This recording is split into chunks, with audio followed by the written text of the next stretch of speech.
Well, I just finished up my first week of my 100-day Lion Diet OMAD. So 1 meal a day of the Lion Diet for 100 days. This is my third attempt, not first, not second, but third attempt at doing so.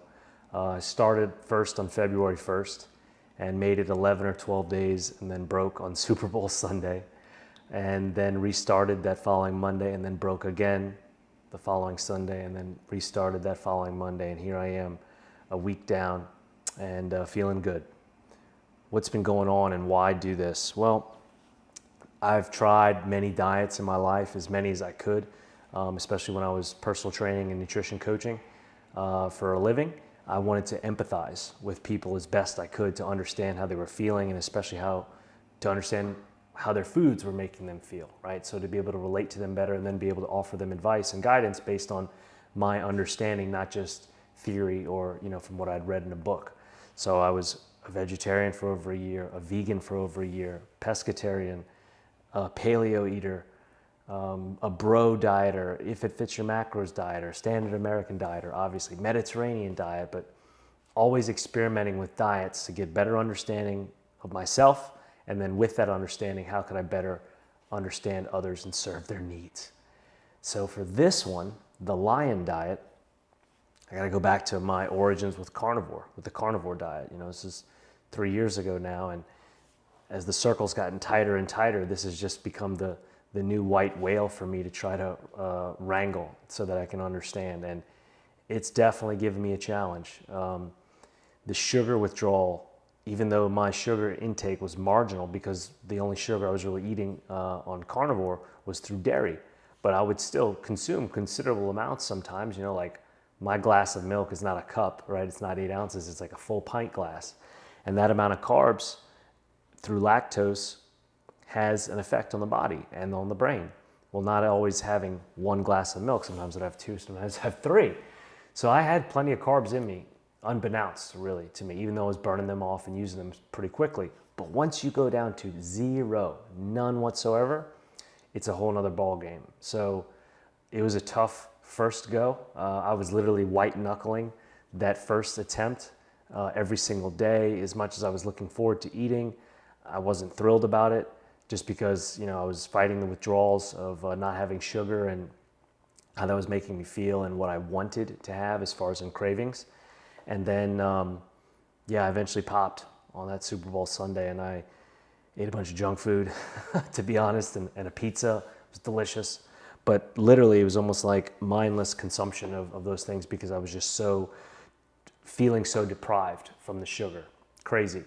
I immediately got sick, really sick, got cramps all in my legs. I'm assuming just from the spikes of different things and hormonal responses to what I'd consumed. It was not pleasant. And then that second week, it took me a few days just to come out of that funk. And right at the end of that second week was when I was starting to feel better again. And still, I was white knuckling it, and I caved again on Sunday. Same thing, pizza, junk food. This time I got even sicker. Cramps were even worse at night. I had spasms all night. Blew my mind. But now I'm feeling really good. I've put my mind to it. I've put some systems in place because it doesn't matter about the goal, because we're not going to rise to the level of our goals. We're going to fall rather to the strengths of our systems. And I put some systems in place, mainly delete delivery apps off my phone. Don't look at that stuff. Don't, scroll.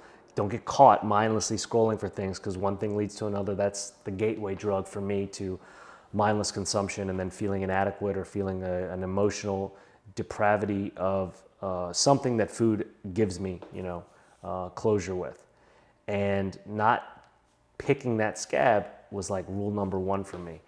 Another one was not watching TV in bed. I don't have a TV in my bedroom, but even like the laptop open, because with that, I kind of associate, okay, food, I want to be eating. It's like being at the cinema and having popcorn and the candy and all that. And it's just how, I'm still ingrained with that. 38 years old, soon to be 39. I'm still ingrained with that movie or TV must have food to go along with it, like guns and bullets. There's a causal relationship with that for me still to this day, and I still haven't yet broken it. So for me right now, while I'm making this push up this mountain, I'm just not gonna watch TV in bed.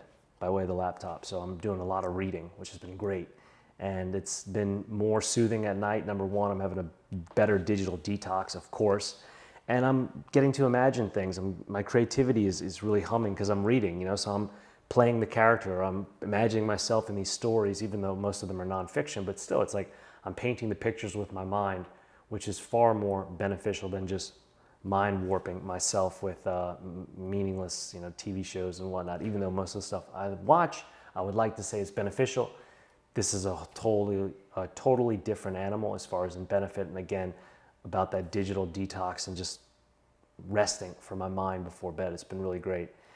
And every single day this week has gotten better exponentially. So like Monday, I was still coming out of the funk and I was still feeling like, not so great and, groggy getting up, got through it. Tuesday, a little bit less, Wednesday, a little bit less. And then Thursday, I was like, oh man, bam, I'm back. And I wrote that in my journal in the morning. That was the only thing I wrote because I was reading about Michael Jordan.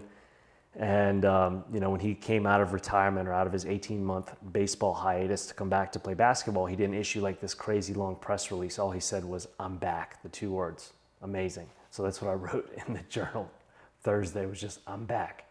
And so here we are, a week plus now into it, and I'm feeling good and better by the day and more empowered. So the biggest challenge is the 1 meal per day. No doubt about it.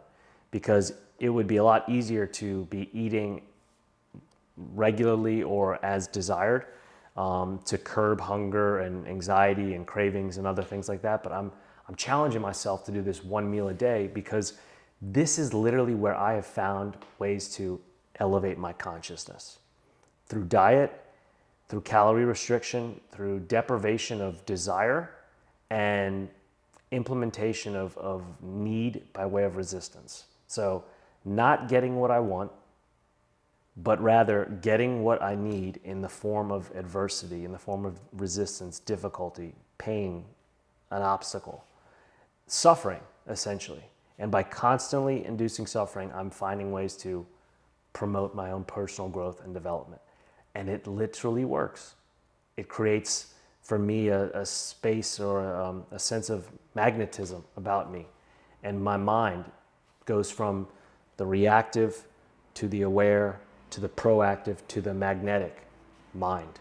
Because when I'm binged out on sugar and feeling terrible and mopey and sorrowful and loathing, that's reactive mind. That's emotional, negative brouhaha.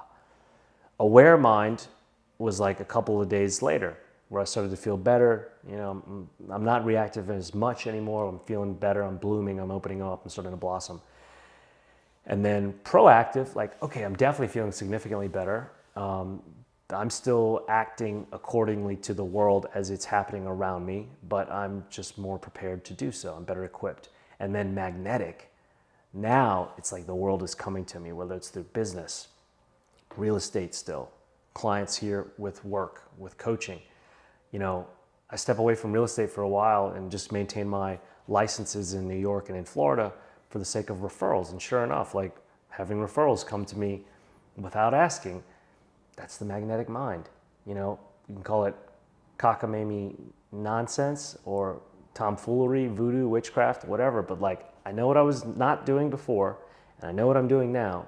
And sure as hell, as soon as I start doing these things and build some equity on that interest, the world starts coming to me, or whether it's clients signing up and applying to work with me overnight. And, again, the referrals business on large scale in real estate, I can't tell you for certain, but I can tell you what I know through feeling, and the feeling is understanding.